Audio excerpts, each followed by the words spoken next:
지난 시간에 하나님께서 기드온에게 용기를 주시고 만약에 확신이 없고 마음에 두려움이 있거든 미디안 진영으로 한번 내려가서 정탐을 하고 오라고 말씀하셨습니다. 기드온은 마음속에 두려움이 있었습니다.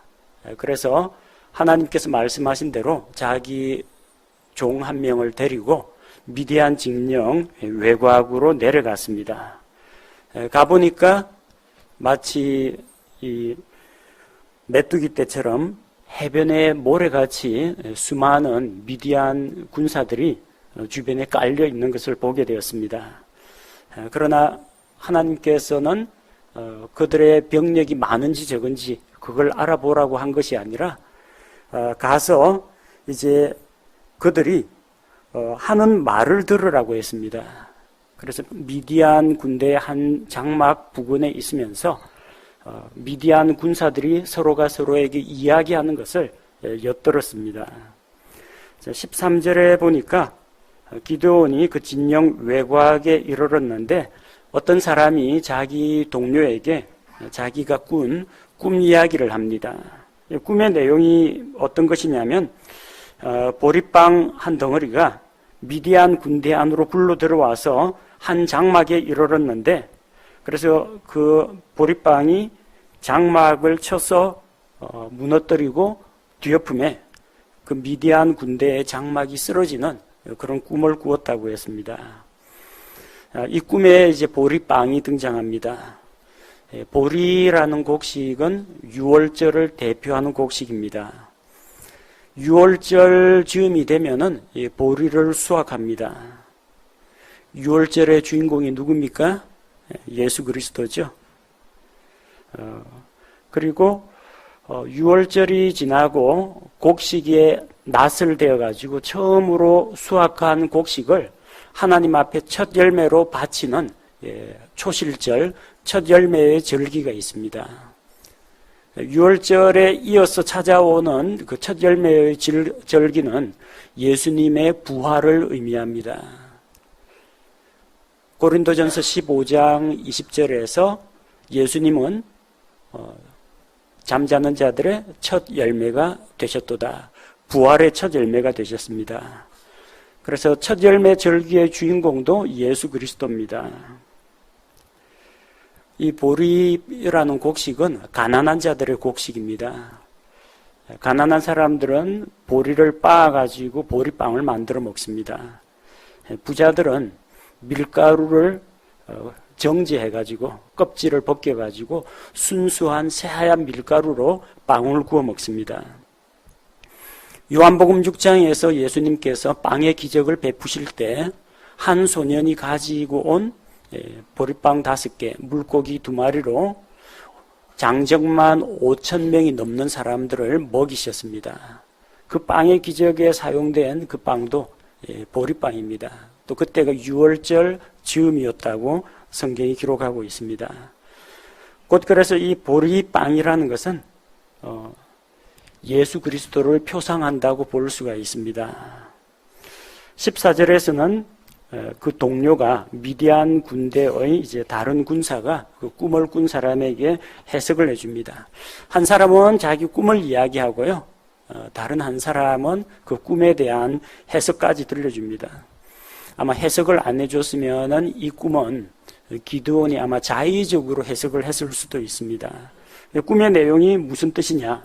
하나님께서 미디안과 그 모든 군대를 그러니까 미디안과 연합한 그 모든 군대까지도 기드온의 손에 넘겨주셨다라는 그런 의미라고 합니다. 하나님께서는 그 미디안 군사의 그 꿈을 이용해서 기드온에게 확신과 용기를 심어주신 것입니다. 하나님께서는 자기 백성에게 용기를 주기 위해서 대적의 적군의 꿈도 이용하시는 분이라는 것을 알 수가 있습니다. 기드온은 무엇을 가지고 확신을 갖게 되었습니까? 그 미디안 사람들이 서로 주고받는 말을 듣고 확신을 갖게 되었습니다. 그 꿈의 내용이 의미한 바는 무엇입니까? 미디안 군대의 장막, 그 텐트는 크고 튼튼합니다. 밧줄을 잡아당겨서 텐트 지주핀을 견고하게 박아놨습니다. 그게 조그만한 보리빵 한 덩어리에 무너질 정도로 취약하지는 않습니다. 큰 바위돌이 굴러왔다면 이해가 되는데 보리빵 한 덩어리가 또르르 굴러와가지고 미디안의 장막을 무너뜨렸다고 합니다. 보리빵처럼 낮고 천하고 가난하고 보잘것없는 이스라엘 백성을 사용해서 하나님께서는 대적을 물리치신다는 것을 보여줍니다. 이 보리맥자라는 이 한자어를 풀어보면요, 흔히 이제 파자풀이라고 합니다. 한자를 구성하고 있는 각 부수와 획을 낱낱이 작은 의미 단위의 글자로 나누어서 살펴보는 걸 말합니다. 보리맥을 쓸 때 제일 중심되는 글자가 열 십자입니다. 십자가가 나오죠. 그 다음에 작은 사람인자 두 개가 그 큰 십자가 좌우에 있습니다. 그리고 큰 사람인자 하나가 십자가의 정중앙에 있습니다. 그 아래쪽에 저녁 석자가 놓여 있습니다. 이게 보리맥자입니다. 갈보리 언덕을 떠올려 보십시오. 예수님께서 십자가에 달리셨습니다. 그리고 그분의 좌우편에는 두 강도가, 나머지 두 사람이 함께 십자가에 매달렸습니다. 예수님께서는 십자가에 매달려서 고난받으시고 피 흘려 죽으시고 해질 무렵에 명절날 시체를 그대로 나무에 매달아 두는 것은 옳지 않다고 해서 유대인들이 청원을 해서 해질 무렵에 저녁 석자 예수님의 시체를 십자가에서 내려서 아리마대 요셉의 그 돌무덤에 장사 지내게 됩니다. 보리맥은 예수 그리스도의 십자가의 구속 사역을 의미하는 글자로 등장합니다. 그 보리빵 한 덩어리, 그것이 미디안 군대를 쓰러뜨렸는데 이것을 통해서 이 전쟁은 이스라엘이 칼과 창으로 싸우는 전쟁이 아니라 하나님께서 주도권을 잡고 대적들을 이스라엘의 손에 넘겨주시는 전쟁이라는 것을 알 수가 있습니다. 적진을 정찰하고 돌아온 기드온은 이제 드디어 확신을 가지고 출전합니다. 주의 천사로부터 말씀을 들었고 또 하나님께서 여러 가지 표적을 보여주셨고 마침내는 대적의 꿈 이야기를 통해서 최종적으로 확신을 갖게 되었습니다. 기드온이 그 미디안 군사의 꿈과 그 해석을 주고받는 이야기를 듣고 하나님께 경배드렸습니다. 하나님을 찬양했습니다.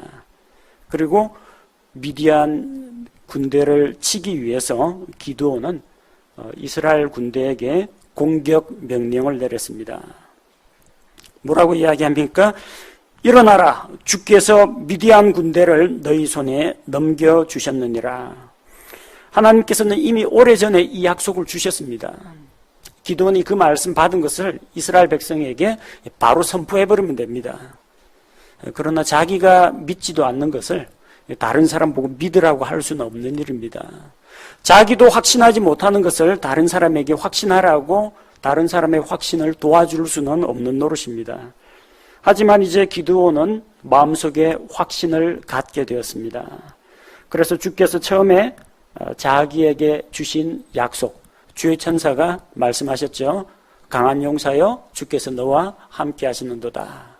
주께서 너를 통해서, 너의 손을 통해서 이스라엘을 미디안의 손에서 구원하실 것이다. 그 약속의 말씀을 자기가 확신하고 그것을 다른 사람, 자기와 함께한 300명의 이스라엘 군대에게 담대하게 선포할 수 있었던 것입니다.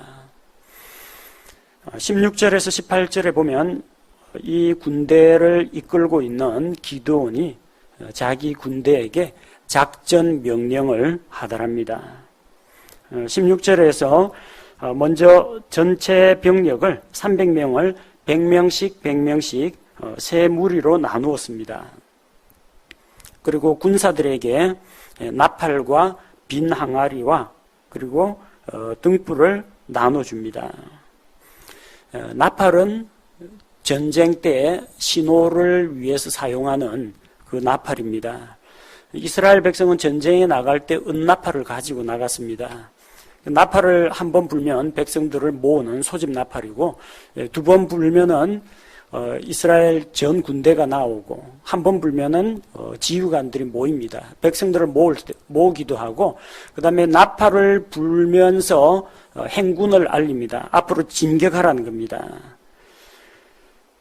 그래서 전쟁에서 진격, 후퇴, 소집, 자, 이런 것들을 위한 도구로 나팔을 가지고 나갔습니다. 나팔은 그냥 나팔입니다. 이걸 굳이 복음의 나팔이라든지 그런 식으로 영해를 할 필요가 없습니다. 이 시대에는 아직까지 예수 그리스도의 그런 십자가 구속 사역은 아직까지는 일어나지는 않았습니다. 그래서 이 나팔은 미디안 군대를 치러 나가는 군사용 신호라고 보시면 됩니다. 그리고 빈 항아리를 준비하라고 했습니다. 왜 항아리를 준비하느냐? 적군에게 혼란을 주기 위해서 적군이 포위됐다는 걸 보여주기 위해서 등불을 사용하기로 했습니다.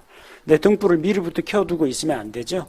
기습 공격을 하려면 빛이 새어나가지 않도록 등불 빛을 가려야 됩니다. 등화 관제를 해야 됩니다. 그래서 빈 항아리 속에 등불을 넣어두었습니다. 개역 성경에는 횃불이라고 했는데 이거는 횃불이 아닙니다. 횃불은 이제 기름 먹인 나무에다 불 붙여 놓은 겁니다. 이거 항아리에 그냥 두면요, 잘못하면 꺼지는 수가 있습니다. 이산화탄소가 가득 차면 항아리 속에 꺼집니다. 등불은 기름 심지에 등잔에다가 기름 심지를 꽂아가 심지에 불을 붙이면 이 기름을 태우면서 등불이 타오르게 되는 겁니다. 항아리는 그냥 항아리입니다. 이 항아리를 우리들의 텅 빈 마음, 가난한 마음, 낮은 마음 이런 식으로 영해를 할 필요는 없습니다. 항아리는 글자 그대로 항아리입니다. 그리고 등불을 준비하라고 했습니다. 한밤중에 사방에서 등불이 켜지면은 자기들이 포위된 걸로 미디안 군대가 이제 착각을 하게 됩니다. 그래서 적군들을 교란하기 위해서 등불을 준비한 것입니다. 어둠 속에서 빛을 비추는 도구가 등불입니다. 복음의 밝은 빛 이런 식으로 해석할 필요는 없습니다. 물론 그렇게 해석하면 은혜 받는 분들이 있긴 합니다만 일단은 우리는 역사적으로 일어난 사실의 중심에서 문자적인 해석을 취하는 것이 먼저입니다. 복음의 나팔, 텅 빈 마음, 복음의 빛 이런 식으로 해석할 필요가 없습니다. 왜냐? 지금은 미디안 사람들을 살리러 가는 게 아니라요, 다 죽이러 가는 겁니다. 복음의 나팔이 울려 퍼지면요, 그 복음의 나팔을 듣고 사람들이 변화되고 구원받고 생명을 얻어야 됩니다. 근데 지금 사람을 살리는 것이 아니라 이스라엘을 압제하던 대적들을 죽이는, 생명을 죽이러 나가는 겁니다. 그러니까 이거는 지금 전쟁 상황이지 나가서 복음을 전해서 미디안 사람들을 회개시키고 구원하는 그런 영적 전쟁은 아니라는 겁니다. 성경 전체 문맥에 맞추어서 우리가 성경을 바르게 해석할 필요가 있습니다. 그래서 기드온은 세대로 나누어진 군대에게 자기가 인솔하는 그 100명의 군대에서 나팔 소리가 들리고 불빛이 올라가면은 다른 나머지 200명도 따라하도록 했습니다. 그래서 사방에서 일제히 나팔을 불고 이 등불을 들고 그리고 외치기를 주의 칼이라, 여호와의 칼이라, 기드온의 칼이라, 이스라엘 군대가 너희를 치러 왔다 그렇게 외쳐서 적들을 혼란스럽게 만들고자 한 것입니다. 이스라엘 군대는 밤을 이용해서 미디안 군대를 치게 됩니다. 전쟁 가운데에서 이 중요한 것 중에 하나가 적군이 예상하지 못하던 그런 시기에 기습을 하는 것이 승리를 거두는데 크게 도움이 됩니다. 숫자가 거의 비슷하다면은 정면 대결을 할 수도 있습니다. 숫자가 아주 많다면 포위 섬멸 작전을 할 수도 있습니다.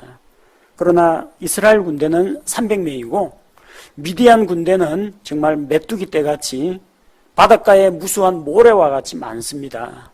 맞붙어서 대낮에 정면 승부를 겨루기가 이제 어렵다는 겁니다. 그래서 야간 기습 작전을 펴게 됩니다. 기드온과 함께한 100명은 야간에 적군을 기습하고 나머지 2대는 또 멀리 떨어진 곳에 그쪽에서 미디안 군대 외곽에서 기드온의 신호가 있기를 기다렸습니다. 19절에 보니까 기드온과 함께한 그 100명이 중간 경점이 시작되는 때에 진영 바깥에 이르렀는데 미디안 군대에서는 막 새로 파수꾼을 세우는, 기존 파수꾼 대신에 새로운 파수꾼으로 근무 교대하는 그런 시기입니다. 근무 교대하는 시기가 사실 제일 취약한 시기입니다. 근무 인수인계를 하다 보면 주변 경계를 소홀히 하기 때문입니다. 지금까지 근무 섰던 사람들은 자기 근무 시간에 아무런 일이 일어나지 않았기 때문에 편안한 마음으로 이제 긴장을 풀게 됩니다. 새로운 사람은 이제 아직까지 근무에 투입이 안 됐기 때문에 주변을 어떻게 관찰하고 근무를 서야 할지 아직 준비가 안 된 상태입니다. 그 막 교대하는 그 시점에 공격을 한 겁니다. 나팔을 불고 손에 있는 항아리를 부수고 등불을 드는 것을 신호로 삼았습니다. 여기 본문에 보니까 이때가 중간 경점이 시작되는 때라고 했습니다. 19절에 중간 경점이 시작되는 때라고 했는데 구약시대 이스라엘 시간대하고요, 신약시대 이스라엘 시간대가 조금 다릅니다. 구약시대 유대인들은 밤 시간을 세수로 나눴습니다. 그들이 말하는 밤 시간이라는 것은 해가 질 무렵부터 시작해가지고 해 뜰 무렵까지의 12시간을 이야기합니다. 물론 계절별로 낮과 밤의 그 길이가 조금씩은 바뀌지만 통상적으로 해질 무렵, 보통 오후 6시 정도부터 오후 10시까지 이 4시간을 초경이라고 부릅니다. 예레미야 애가 2장 19절에서는 경점이 시작될 때라고 했습니다. 이거는 이제 초저녁부터 밤 10시까지를 이야기합니다. 그 다음에 이경이라고 하는 것은 그 다음 4시간을 말합니다. 밤 10시부터 새벽 2시까지. 우리 사사기 7장 19절에서는 중간 경점이라고 표기했습니다. 경점이 초경, 이경, 삼경, 셋인데 중간 경점이면 이경을 말합니다. 그리고 삼경 혹은 새벽이라고 하는데 이것은 오전 2시부터 4시간을 이야기합니다. 오전 2시부터 오전 6시까지, 오전 6시 해 뜰 무렵까지입니다. 출애굽기 14장 24절에서는 이 시간을 새벽 경점이라고 부르고 있습니다. 중간 경점이라고 하는 것은 오후 10시, 보통 군부대에서는 대부분의 군사들이 잠자리에 들고 야간, 초저녁이 아니라 이제 야간 근무로 바뀌는 그 시간대입니다. 자, 그래서 이 야간 시간대, 대부분의 병사들이 잠자리에 들고 또 근무자들은 경계 근무 서던 사람들은 교대하던 그 시간에 기습을 했습니다. 기드온과 함께한 그 100명이 일제히 나팔을 불면서 항아리를 깨뜨리고 그리고 등불을 높이 들자 그것을 신호로 사전에 약속했던 나머지 200명도 똑같은 일을 행합니다. 300명이 이 미디안 군대 외곽에서 항아리를 부수고 왼손에는 등불, 오른손에는 나팔을 들고 목소리로 크게 외치기를 주의 칼이라, 여호와의 칼이라, 기드온의 칼이라 그렇게 외쳤습니다. 그리고 그들은 한 손에 등불, 한 손에 나팔, 무기는 어디 있습니까? 무기는 안 들었습니다. 무기는 들지 않고 21절 말씀에 보니까 각 사람이 진영의 사방에서, 미디안 진영의 사방에서 자기 자리에 서매 그들은 적군 쪽으로 뛰어들질 않았습니다. 제자리에서 나팔을 불고 큰 소리로 외치고 등불을 들고 제자리에 서 있었고 미디안 군대는 달려가고 부르짖으면서 도망하였습니다. 또 밤 시간이라 크게 당황하고 혼란스러워서 자기들끼리 각 사람의 칼이 그의 동료를 치게 되었습니다. 저렇게 많은 적들이 외치고 나팔 소리가 울리는데 틀림없이 자기들 진영에 들어왔을 거라고 생각한 겁니다. 미디안 진영 외곽에만 등불이 있습니다. 미디안 그 진영 안에는 밤 시간이기 때문에 이미 다 불이 꺼진 상태입니다. 그러면 이리저리 막 뛰다 보니까 누가 아군인지 적군인지 모르고 각기 미디안 군대가 자기 동료들을 치고 또 자기 동료의 칼에 찔려 죽고 자멸하게 되는 겁니다. 자, 이 모든 일은 22절에 보니까 주어가 나오죠. 주께서 각 사람이 그의 동료를 치게 하셨기 때문이다. 하나님께서 일을 하셨습니다. 이스라엘 군대는 그 진영 사방에서 그냥 에워싸고 제자리에 서 있었다는 겁니다. 자, 적군들이 이제 혼란스럽게 되었을 때, 또 그 혼란을 틈타서 이스라엘 사람들이 납달리, 아셀, 므낫세에서 나온 사람들이 도망가는 미디안 족속을 추격하였습니다. 자, 그 군대가 달려가고 부르짖고 도망하는데 도망하는 적군들을 뒤에서 추격하면서 적들을 물리친 겁니다. 그리고 여기에 에브라임 지파가 전쟁에 가담을 하게 됩니다. 기드온이 사자들을 온 에브라임 산으로 보내어 말하기를 내려와서 미디안 족속을 치고 그들보다 앞질러 가서 벳바라와 요르단에 이르는 물들을 취하라 했습니다. 여기는 요르단 강을 건너는 나루터가 있는 곳입니다. 배를 띄울 수 있는 곳입니다. 그래서 에브라임 산지로 가서 전령들이 그 소식을 전해서 에브라임 사람들이 나와서 미디안 군대가 강을 건너서 도망하는 것을 막도록 이 퇴로를 차단하는 겁니다. 요르단에 이르는 물들을 취하고 이 나루터, 배가 다니는 그 나루터를 차단한 겁니다. 그리고 또 에브라임 사람들이 미디안 족속의 두 통치자 오렙과 스앱을 사로잡았습니다. 전쟁의 그 와중에도 통치자의 그런 복장은 특히 이제 미디안 그리고 이스마엘 이런 쪽에서는 부족장들이 화려한 장식을 갖춘 그런 복장을 하기 때문에 전쟁터에서도 금방 눈에 띕니다. 그래서 두 통치자 오렙과 스앱을 사로잡아서 죽입니다. 오렙은 오렙 반석에서 죽이고 스앱은 스앱의 포도즙 틀에서 죽였다라고 했는데 처음부터 그곳 지명이 오렙 스앱이라고 붙지는 않았을 겁니다. 아마 오렙을 죽인 자리, 스앱을 죽인 자리 해서 아마 그렇게 이름이 붙은 모양입니다. 자, 그래서 이 미디안 군대의 그 우두머리 통치자를 죽였다는 것은 지휘 체계가 이제 없어지고 나머지 군사들은 그야말로 이제 오합지졸이 되었다는 걸 이야기합니다.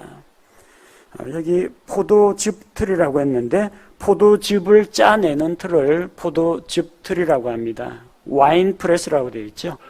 와인이란 말이 포도주를 말하기도 하고 포도즙을 의미하기도 합니다. 영어에서는 두 가지 다 와인이라고 합니다. 포도즙들은 이 포도를 넣고 사람들이 들어가서 발로 밟아서 즙을 짜는, 그러면은 그 홈을 따라서 포도즙들이 흘러나옵니다. 포도즙을 짜는 틀을 말합니다. 포도주 틀이라고 했는데 포도주 틀은 없습니다. 포도 밟으면요 포도즙이 나오지 포도주가 나오지는 않습니다. 포도즙에다가 이 당분, 설탕 같은 것을 넣고 이 발효시킬 수 있는 효모균을 넣고 밀봉해가지고 발효시켜야 포도주가 됩니다. 그래서 포도주 틀이라는 건 없습니다. 포도즙 틀입니다. 에브라임 사람들이 그렇게 해서 이제 오렙과 스앱을 죽여가지고 그 머리를 가지고 기드온에게로 나아왔습니다. 사실상 전쟁은 승리했습니다.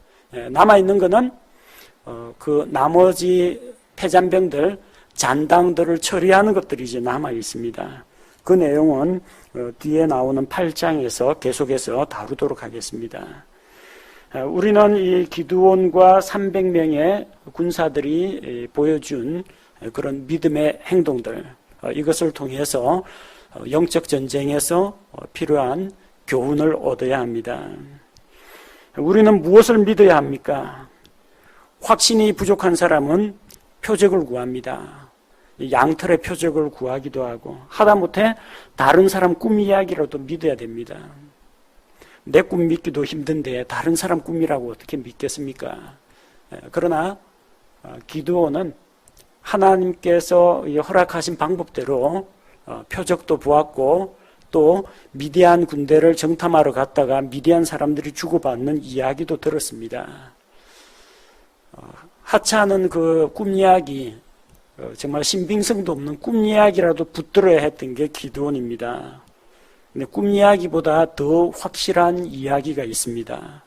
하나님께서 영감을 통해서 기록하신 성경 말씀이 바로 그것입니다. 꿈은 비현실적입니다. 때로는 현실과 반대로 나타나기도 합니다. 꿈에서 보면 말도 안 되는 이야기들이 나옵니다. 논리가 없습니다. 황당무계합니다. 사람이 하늘을 날아다니기도 하고 절벽에서 떨어졌는데 멀쩡하기도 하고 자기가 누릴 수 없는 일확천금을 얻는 그런 꿈도 이루어지고 이미 죽어가지고 만날 수 없는 사람하고 만나서 이야기도 나눕니다. 그 의미가 무엇인가? 10사람 잡고 물어보면 10사람 다 해석이 전부 다 다를 수도 있습니다. 다 불분명합니다. 그리고 꿈에서 깨어나고 나면요, 이거 재빨리 꿈을 입으로 말하거나 종이에 기록하기 전에는 몇 시간 지나면요, 다 잊어버립니다. 왜냐하면 우리 대뇌 활동을 통해서 취득한 정보가 아니기 때문에 우리 그 무의식 잠재의식 상태에서 오간 이런 정보들이기 때문에 꿈은 우리가 잘 기억하지를 못합니다. 하지만 우리에게는 꿈처럼 잠시 떠올랐다가 사라져가는 그런 잔상이 아니라 분명하게 명백하게 문자로 기록되어 있는 하나님의 말씀이 우리에게 있습니다. 누구든지 글자 알고 문법을 아는 사람은 읽고 듣고 이해할 수가 있는 객관적인 말씀으로 우리에게 주어졌습니다. 하나님께서 성령님을 통해서 성경 기록자들을 사용해서 우리에게 이 말씀을 기록해 주셨습니다. 여러분, 꿈 이야기를 믿으시겠습니까? 성경을 믿으시겠습니까? 꿈을 꿨는데 혹시 이게 하나님께서 주신 어떤 몽조가 있지 않나 해가지고 무당이나 점쟁이 찾아가시겠습니까? 기독교인들 중에도 무당이나 점쟁이 찾아가는 사람들이 많이 있다고 합니다. 그러나 꿈과 하나님의 말씀은 비교할 수가 없습니다. 예레미야 23장 28절을 보십시오. 주가 말하노라, 꿈을 꾼 대언자는 꿈을 말하며 내 말을 가진 자는 신실히 내 말을 말할지니라. 알곡에 비하면 겨가 무엇이냐? 알곡과 겨를 어찌 비교할 수 있으리요? 알곡은 무엇입니까? 신실한 하나님의 말씀입니다. 겨는 무엇입니까? 이 키질을 하면은 바람에 휙 날려가는 가벼운 무게도 없는 그런 것들이 겨입니다. 꿈 같은 것들입니다. 바람에 흩날려버리는 그런 겨에 해당됩니다. 우리는 겨보다는 내실 있고 꽉 들어찬 알곡 하나님의 말씀을 붙잡아야 됩니다. 하나님께서는 자기 백성에게 승리를 약속하셨고 승리를 주십니다. 이 전쟁의 승리의 비결은 무엇입니까? 이스라엘 백성은 그다지 수고를 하지 않았습니다. 그 많은 병력들 가운데에서 하나님께서는 300명을 출연했습니다.